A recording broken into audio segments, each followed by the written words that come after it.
Tonight on To The Point. She had been missing since July 4th. The search for a missing Sacramento mother. Her family's plea to the public for help. We've been on record-setting pace, but will that Delta breeze keep us from our streak of 100? Plus, a look at the specialized crew fighting fires and working to protect California's wildlands. And later, one artist's mission to share the history and art of Korean papermaking, how it's building community and connection.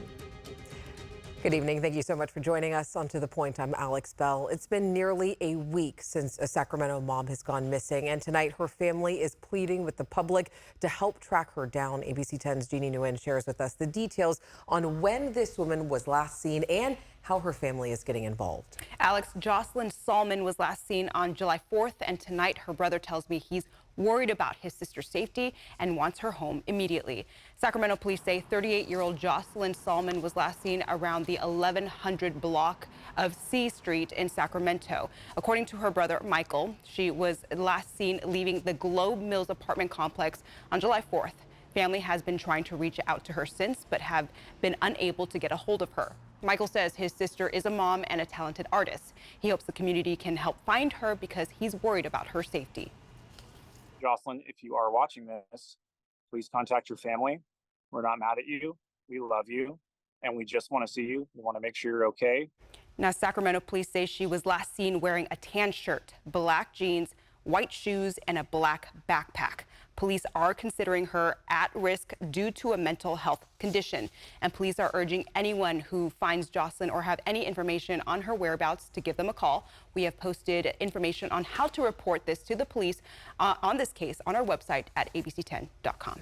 All right, Jeannie, thank you so much. Let's turn now to your weather. This is a live look over downtown Sacramento. It was a little bit cooler today, but man, Monica, that heat is coming right back. Let's get over to the chief with what we're looking at for this week. Well, today it's going to stop that stretch of consecutive 100-degree days for downtown Sacramento, reaching that high of 98. So we won't quite get to that record 11 days, but keep in mind, we did tie that longest stretch of 110-plus degree consecutive days at 2 days. So this has been quite intense heat that we've been dealing with. Today we had that light breeze coming in from the Pacific. Temperatures down by about 2 to 4 degrees in general throughout the region, putting us in the 90s right now throughout the valley. Still sitting at 101 for Angels Camp, 80s for the Sierra, 60s along the coast. This evening we'll continue to cool those conditions, but the breeze starts to taper off, and that's going to be the big difference. Without the wind, it's all about this ridge of high pressure. The big heat is back, sinking, warming air near record highs. In our forecast tomorrow, we reach a high of 107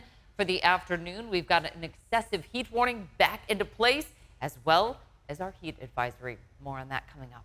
All right, Monica, thank you. Tonight, 6 farm workers say that they were fired after leaving their job on a hot summer day. Cal OSHA is now investigating. It all happened last month on a day when it was 105 degrees. The 6 farm workers were laboring in the tomato fields of Winters and decided to go home after several of them started to experience symptoms of heat stress. The foreman told them that they were within their rights and there wouldn't be an issue. But then the next day, when they arrived back at work, they were given their last paycheck. The United Farm Workers Union is now representing the farm workers who were working for Ruiz Farm Labor. The farm workers have since filed complaints with Cal OSHA concerning heat safety violations, as well as a retaliation complaint with the California Department of Labor. Every worker outdoors in California has the right to cool drinking water that's accessible and at a clean, cool drinking temperature. Shade adequate enough for every worker present on site to take a rest at the same time, and rest breaks that are paid. We tried reaching out to Cal OSHA and the California Department of Labor, but we are waiting to hear back. We also called Ruiz, the owner of the Ruiz Farm Labor. He confirmed it was him, but responded by saying no comment and then ended the call. And right now, we are tracking several wildfires across the state. In Siskiyou County, crews are battling the Shelley fire. It burned more than 6,200 acres and is at 0% containment. It's burning south of Shelley Lake near Marble Mountain Wilderness. Evacuation orders and warnings are in place for surrounding areas. Meanwhile, out in Placer County, evacuation warnings and orders are still in place for the Royal Fire. This is burning west of Soda Springs. The fire started on Sunday and has now burned more than 215 acres and is 15% contained. And then we have El Dorado County. Crews are making progress on the Pay Fire. It's burning near Placerville Airport along Pay Dirt Drive. The fire is at 77 acres and is about 35% containment. Evacuation warnings have been reduced and people are being allowed to re-enter. And as wildfires burn in California, we are getting a closer look at the crews on the front lines. CalGuard's joint task force called Rattlesnake is assisting with some active wildfires. They are helping with the Shelley Fire in Siskiyou County, among others. The agency has more than 300 guardsmen and women strategically placed across the state, including Nevada City. They are organized into 14 hand crews. It's a lot of hard work. You spend a lot of time out in the hinterlands. You got to be extraordinarily physically fit. That is super hard work. It's really just your will and desire to serve the people of California and improve your life. CAL FIRE trains the crews. They also work to prevent wildfires by clearing brush and ensuring roads are accessible to fire crews. A man wanted for attacking two 12-year-olds on their way to school is now in jail.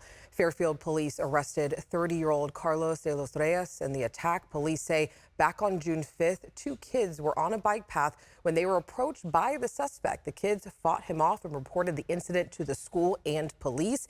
He now faces several felony charges.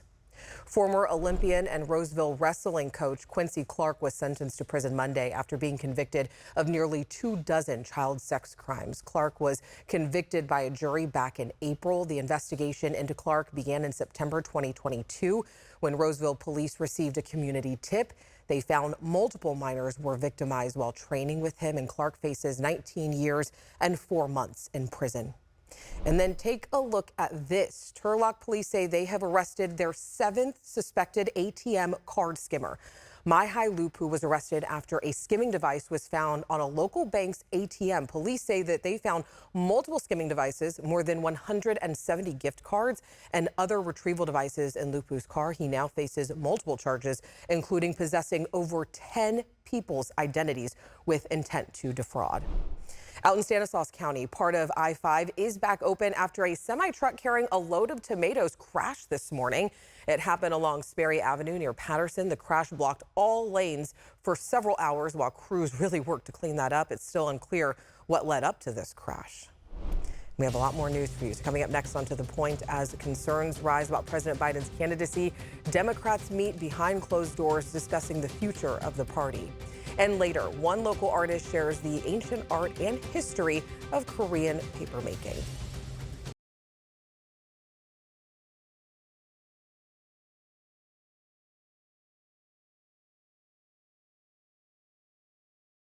All right, let's jump into the forecast. Still a lot going on with all this heat. Chief Meteorologist Monica Woods with a look at conditions right now. Oh, we got a break today, but we're right back at it because that wind dies down overnight. So we're right back to this excessive heat warning in place tomorrow. That takes us through Friday, highs right back near 110. And then as we head into the foothills as well as along the coast, that heat advisory in place. Same time frame. It's just the heat is right back with us. Today for Sacramento Executive, only a high of 94 degrees. Really feeling the impacts of that breeze coming in. But now we're back to tracking fire weather, major heat through Friday. So we've got Wednesday, Thursday, Friday that we're going to be dealing with the dry fuels, low humidity, a risk of heat illness with those temperatures close to 110. It's all under that ridge of high pressure. This is what we've basically been tracking since the end of June. We got a couple of days break in there, but basically the heat is back big time all the way potentially through our Saturday forecast. Tomorrow, we're close to 90 for the Sierra with 90s and 100s widespread throughout the foothills. Along the coast, we hit highs in the 70s, traveled just a little bit inland. We're talking a distance of about 60 miles, and we're back into the 100s throughout most of the coastal valley area. And then as for the rest of the valley, we're looking at widespread 100s. Now, the deal with tomorrow is we actually start off pretty mild, but it's a quick warm-up without access to that breeze coming in from the Pacific. Slight chance of a thunderstorm on Saturday for the mountains. For the foothills, we're right back into the 100s, deep in the 100s on Thursday. Doing any camping this weekend, just be prepared. Those overnight lows will be staying around 80 with highs close to 100 on Saturday. And then along the coast, We have highs in the 70s through Friday. By Saturday and Sunday, we're back into the 60s, but you can see we're right back with that weather impact alert. Wednesday, Thursday, Friday, highs close to 110. A look at the 7-day forecast. We're going to keep those highs in the 100s at least through Friday. Now, Saturday's kind of that iffy day, close to 100 throughout the valley. Then we're starting to drop those highs in the 90s as we head deeper into the forecast. There's those records. Thursday's really the day that we're going to be flirting with near record highs. After that, we get into the weekend and some relief next week. Can honestly say I didn't think I'd be looking forward to seeing the high 90s, Monica. Thank you. Next, on To the Point, President Biden going on the offensive to save his candidacy, what he told Democrats during a meeting today. Plus, the trial against actor Alec Baldwin begins in New Mexico, the charges he's facing.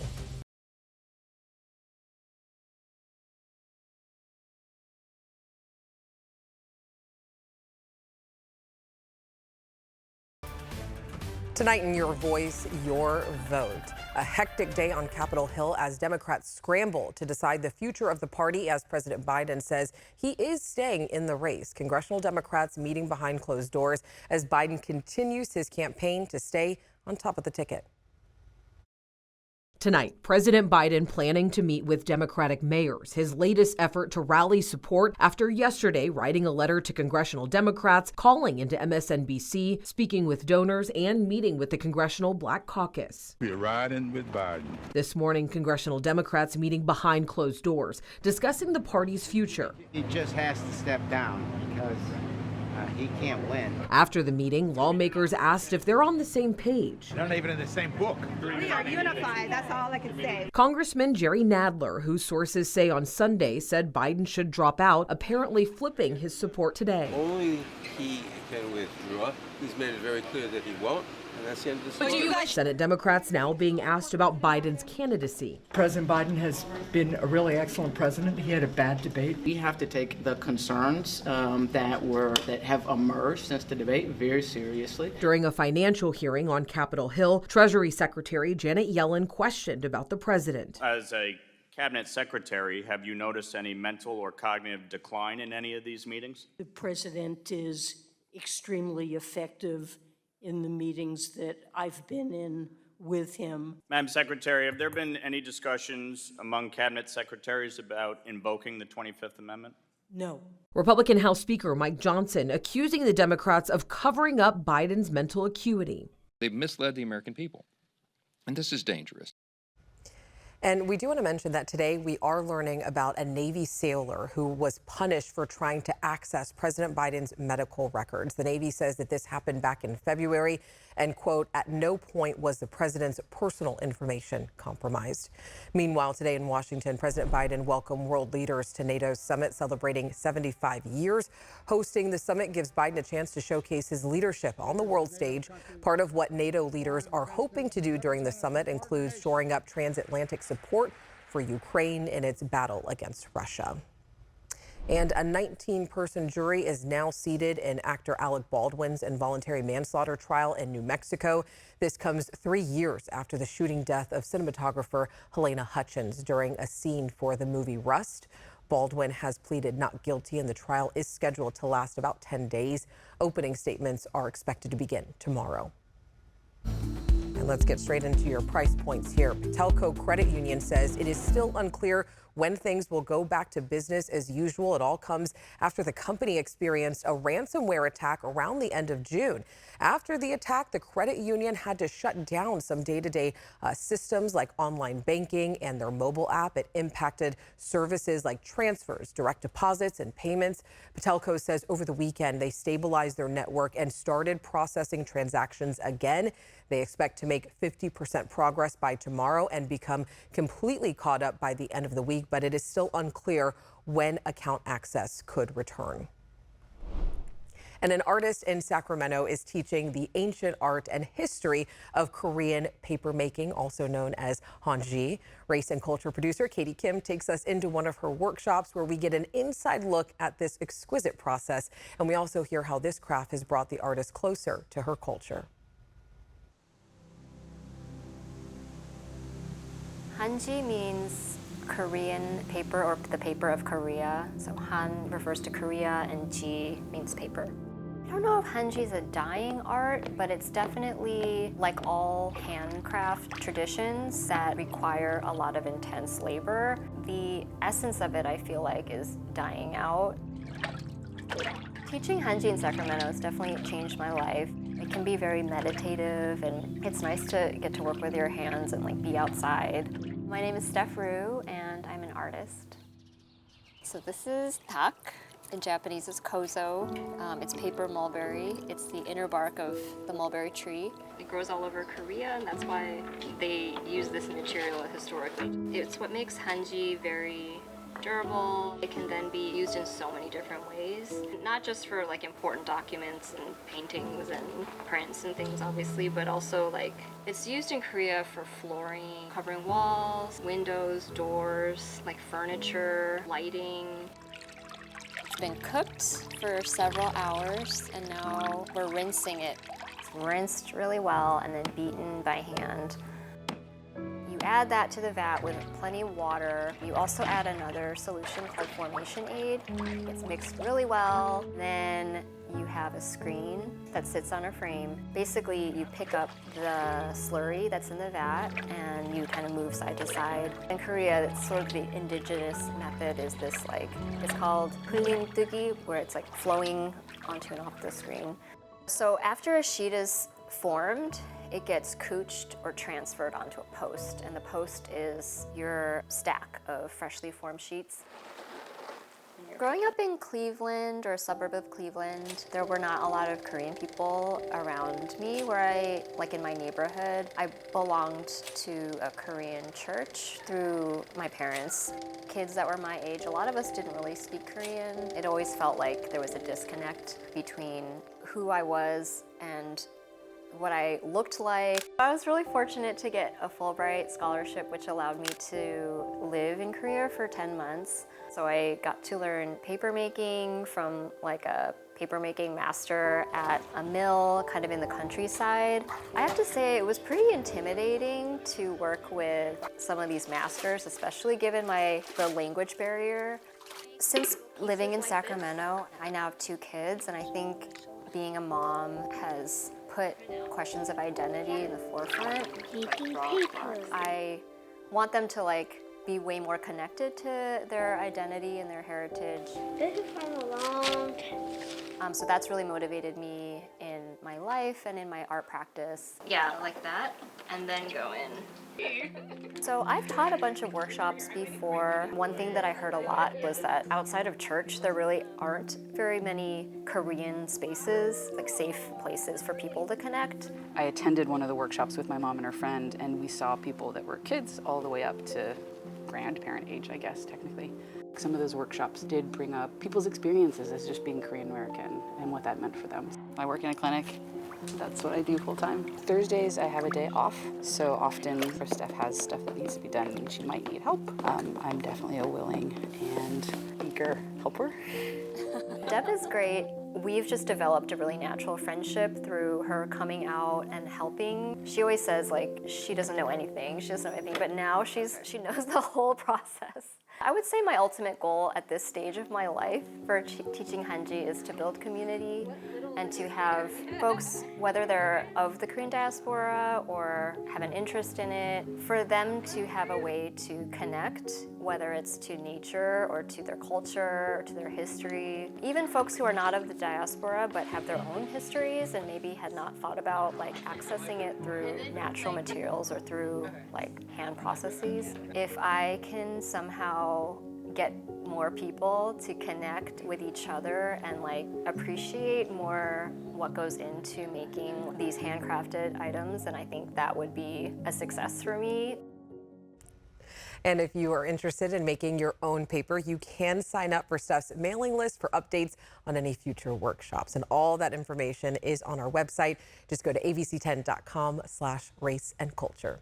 Next, on To the Point, the Kings introduced their newest star, what he plans to bring to the team.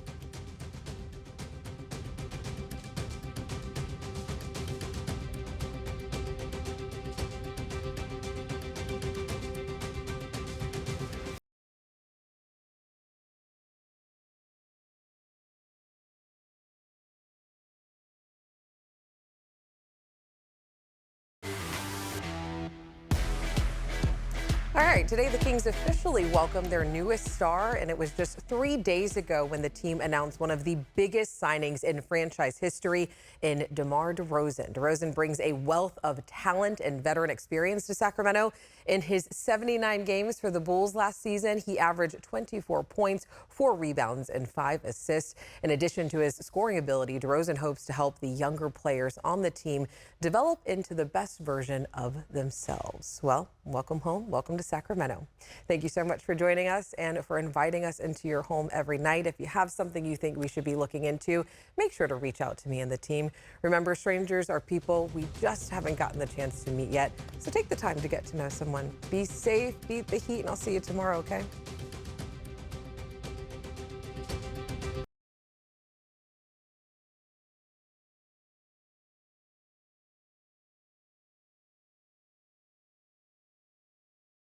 Hey, it's Alex. I just wanted to say thank you so much for watching. The To The Point team and I love hearing from you, and I hope that you'll stay in touch. And don't forget, you can always email me and the team at tothepoint@abc10.com, or you can even send us a text message at 916-321-3310.